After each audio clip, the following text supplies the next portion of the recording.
श्रीशेषशैलगरुडाचलवेङ्कटाद्रिनारायणाद्रिवृषभाद्रिवृषाद्रिमुख्या आख्यां त्वदीयवसतेरनिशं वदन्ति श्रीवेङ्कटाचलपते तव सुप्रभातम्।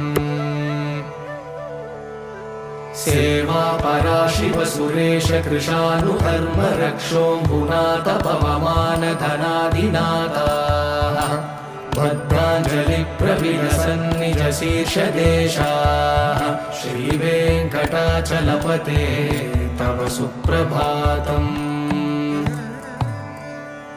धाटेषु ते विहयराज मृगाधिराज नागाधिराज गजराज हयाधिराजाः स्वस्वाधिकारमहिमाधिकमर्दयन्ते श्रीवेङ्कटाचलपते तव सुप्रभातम्।